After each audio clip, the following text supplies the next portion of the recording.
with Alameda County Water District in a variety of positions. She has a BS in biochemistry and a MS in civil engineering and a JD Juris Doctorate of public interest law from Santa Clara University. She's a registered registered civil engineer, and is going to tell us today about the operations at Zone 7. So let's welcome Jill to the podium.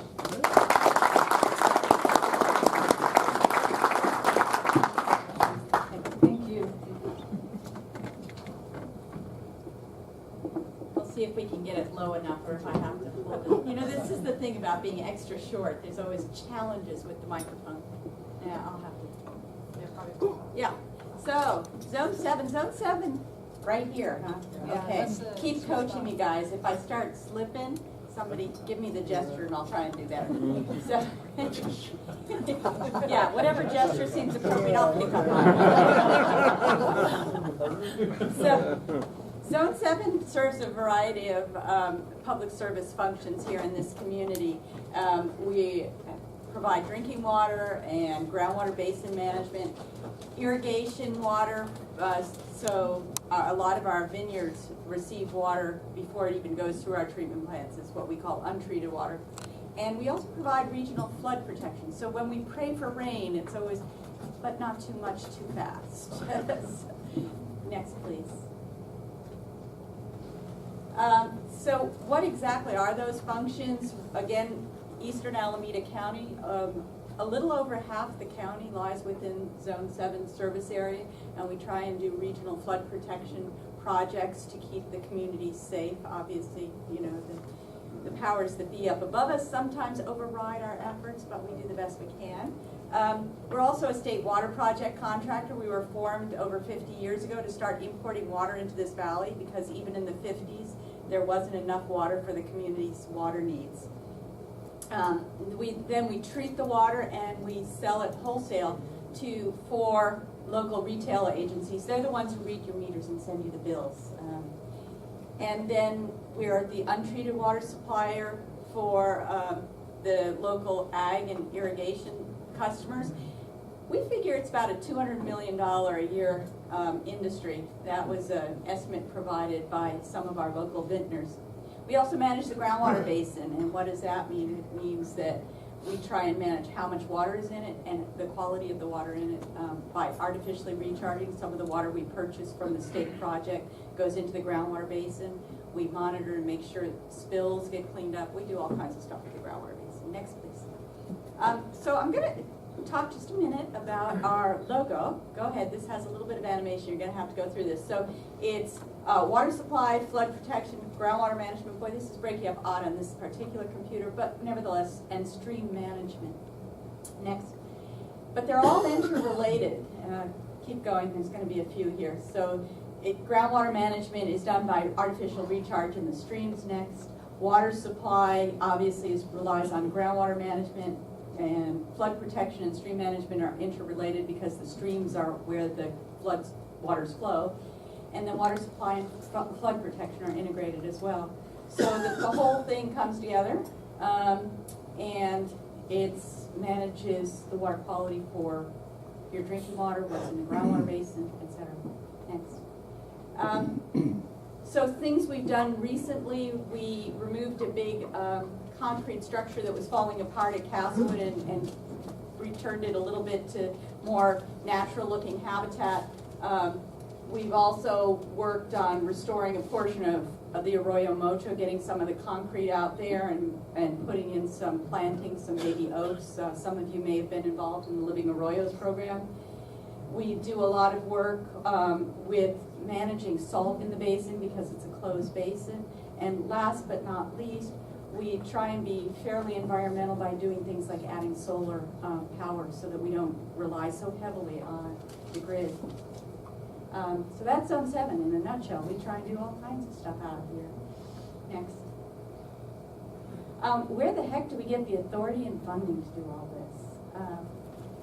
The map up on the right, just for interest's sake, shows Zone 7 is out here, almost all of Eastern Alameda County, and the other 9 active zones are all much tinier in the western end of the county, covering the more urbanized areas. Go ahead. So we're something called a dependent special district. We're related on some levels to Alameda County, but we have a locally elected board, so we have a lot of autonomy too. Our water funding sources include property taxes, water rates, and then new development fees. So whenever somebody wants to connect to a water system, Zone 7 gets a portion of the connection fee that's charged to the developers. Flood protection, similar sources, property taxes, and developer fees. The retail agencies, just for those who are curious, here in Livermore, it's California Water Service Company and the City of Livermore, next. And in the other cities, they're all one retailer. So City of Pleasanton has a Pleasanton Water Department, and the Dublin San Ramon Services District serves Dublin and parts of San Ramon.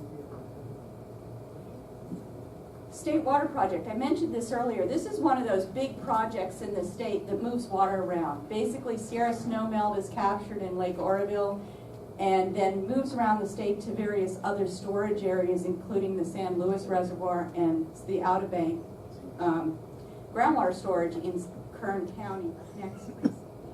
So this is going to be a few little clicks here. I'm going to go through the eras. So the really critical part is the delta.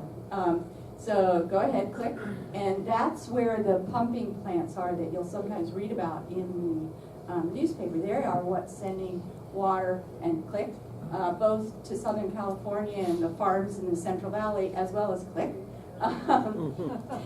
again, out towards us in something called the South Bay Aqueduct.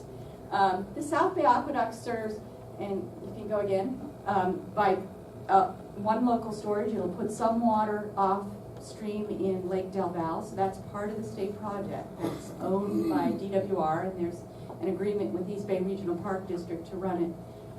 But it also comes back out of Lake Del Valle again, and it serves to move water then down to Fremont and Santa Clara. Some people here locally in Livermore like to know more about, well, how exactly does the lake fit into the picture? It was built in '68, probably some of you were living here at the time, and it does have storage for the state project water. It also, we reserved a little bit of storage in there for natural runoff. We share it with Alameda County Water District, so it's half and half. Whatever natural runoff in the watershed occurs, we get to keep half of it here. They get to take half of it down to the Fremont area. We also now own and manage a large part of that watershed, which was the property formerly known as the Patterson Ranch up there. Go ahead, next. Delta pumping restrictions. You may have heard a little bit about something called the Delta smelt and fisheries in the Delta and habitat and crises of the ecosystem. What that means is everybody's scrambling trying to figure out how to save the fish. Nobody wants a species to go extinct on our watch. I don't think there's a single person in the state that likes the sound of that. But nobody's sure what's making them die either. Is it climate change? Is it a warming ocean trend? Is it invasive species like mussels from Asia that have come in to the Stockton Harbor and bilged water before it was so carefully regulated and now competing with the natural species for food in the food chain? But one of the things they can adjust is how much pumping is done through the Delta. And so they've, the regulating agencies, both on the federal and state levels, have limited how much pumping can be done through the Delta. And what this means is in the last 7 years or so, there have been reductions each year in what we can move through the Delta versus what we're releasing to the fish. And just to give you a clue, anytime we see, and the TAF is thousands of acre feet, every time we see like 500,000 acre feet, 2% of that would have been Zone 7. So for instance, in 2013, Zone 7 gave up, if you will, 12,000 acre feet to support the fish habitat, which may or may not be working. It doesn't seem like it's working because the fish continue to decline, which implies that some of these other species impacts are not necessarily backing off just because we're giving more water. Next, please. So what's happened this year is the drought. You know, this has been an exciting year for people in the water business because there hasn't been water. Back in January, very beginning of January, beginning of the rainy season, we're thinking, well, you know, the reservoirs are low this year. We'll probably get at least 5% of our so-called allocation. What did that mean? You can click through these. We just take our groundwater, and we sometimes have to pump a little more in a low allocation year. We usually have some water we've saved from the previous year. That's called carryover. And then next, one more, two more, three more, I don't know. Yeah, stop there for a minute. And then we bring back water that's pumped from out of the basin that we've stored down in Kern County. And that's all done using the South Bay Aqueduct. And we do it through trades. So if we say, well, we want to take 10,000, that's the pink one, I like pink, from Coelho storage, what happens is Coelho takes a portion of our allocation, and then Coelho gives us a portion of their allocation, and then they pump that from the groundwater basin where we've stored it for them. So as long as water is moving, you can make all these trades happen. We thought 5% allocation isn't half bad. We can make it happen. The 64,000 acre feet is more than adequate to meet all the demands of the valley. So even at 5% allocation, we look pretty robust and reliable and good, and everything was Jim dandy. Next slide, please. But then in late January, the state started talking about 0% allocation. Click again, and that means no trades. That means nothing outside of what's already here in the area. And instead of the huge amounts, everything, a large portion of it disappears. We can't bring back from Semi-Tropic, we can't bring back from Coelho, we can't even buy from Byron Bethany Irrigation District. And suddenly, instead of that 60 million gallons a day, we had 26 million gallons a day. Next slide. So that would mean if we had stayed at that 0%, as much as over half of the water we have to reduce in terms of what people wanted and what we can provide, because we can only pump so much out of the groundwater basin at any given time. But suddenly that 12,000 acre feet, we said, you know, let's keep the fish happy and healthy, and it isn't really working anyway. It starts making you ask whether, well, gee, can we afford to give them that much? How do we fix that problem? So again, the 0% allocation had some really negative impacts. Groundwater remains a key, but you can only withdraw it at a certain rate without potentially causing subsidence and road cracking and buildings settling and pipelines breaking and all kinds of other things. Yeah, subsidence is not a good thing. So you have to watch how quickly you can withdraw from the groundwater table. Again, the losses due to regulations of conveying water through the delta have really had a negative impact on us. This is one of the reasons that to get water from Lake Oroville to Zone 7 and Livermore and all the rest, we've been looking at potentially constructing some pipelines or tunnels under the delta so that we don't continue to impact the habitat as much going through the delta. We've looked at other options. We're embarking on a study with several of the other water districts in the area about maybe desalinating water in the Antioch-Concord area, and then through an intertie maybe with East Bay Mud or Contra Costa bringing it here. So we're looking at all kinds of stuff. In the short term, our groundwater storage is definitely the key, but so far so good. The Valley residents, and I mean this as a community, I have never seen a group step up to the plate the way this community is. So the next few slides will show this a little better. But first of all, what is local water supply conditions? I like this graph, and you can click a bunch more here. This shows our whole valley and where the water moves around. The South Bay Aqueduct comes right through, goes down to Alameda County Water District in Fremont, and Santa Clara Valley Water District down in the Silicon Valley. Some of the water that runs off here goes out to the bay to keep our own fish and riparian habitats happy. We have wells that tap into the groundwater basin. Again,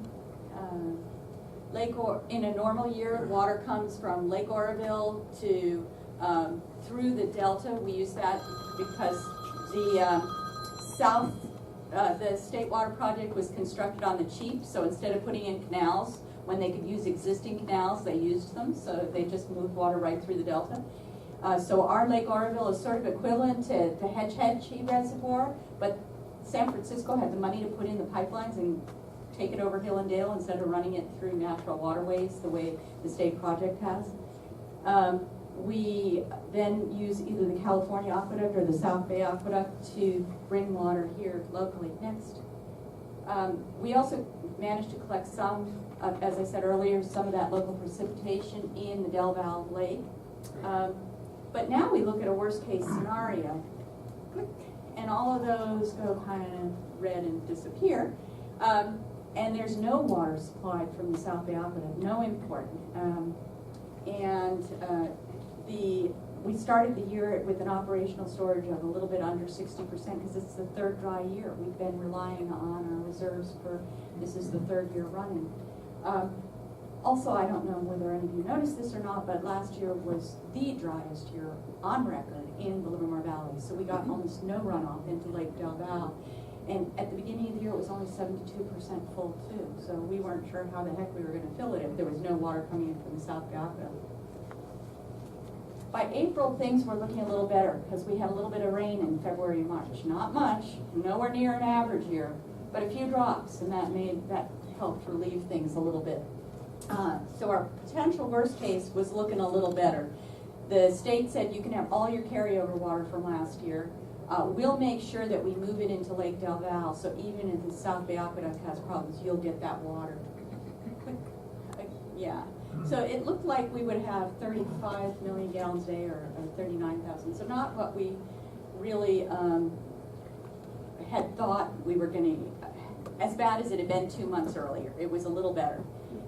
It didn't plan for totally dry conditions in 2015, but it was pretty decent.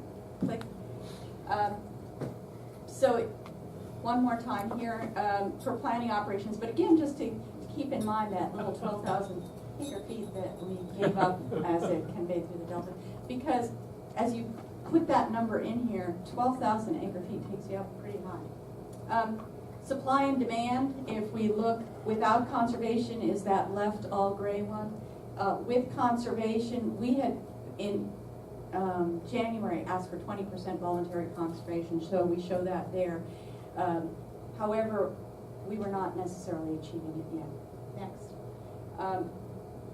Our mid-April reading said that we were going to be able to provide only this much, click, which was closer to 75% deliveries, again, which said that we had to tell our retail water agencies, we're only going to deliver 75% of your requests this year.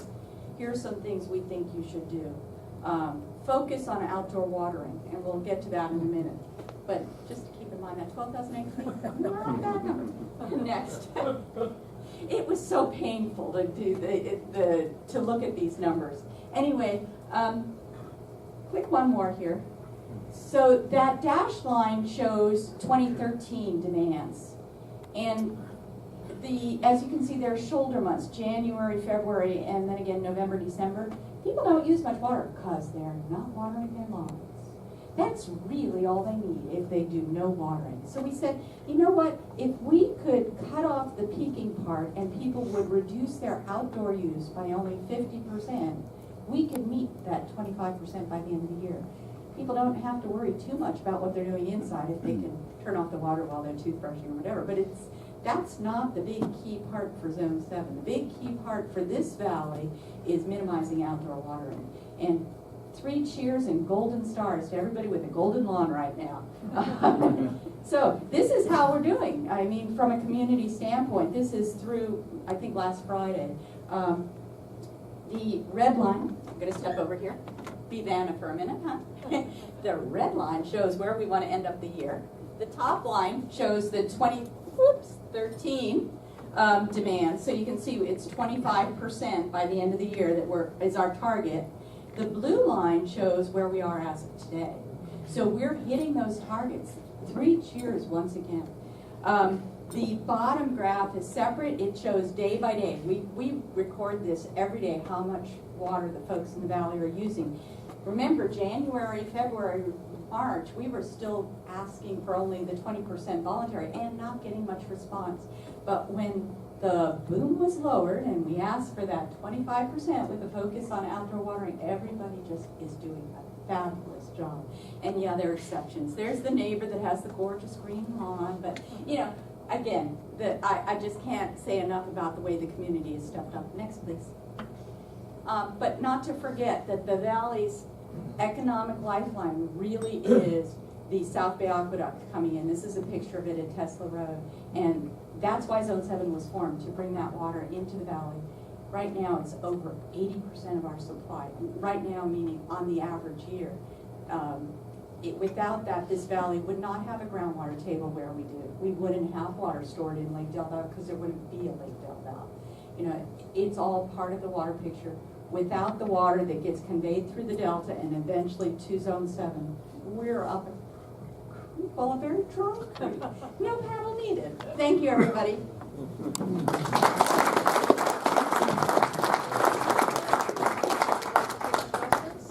Sure, I can take a couple questions, but don't stump me. Yes, sir. What fraction of your expenses are covered by water rates, revenues from water sales? You know, there's so many ways to cut that apple. If you look at our operating and maintenance, our standard O&M budget, it's almost 100%. If you look at our capital projects that include some that are being built for development, it starts to split because developers' fees pay their own way. So everything that has to do with developers. In terms of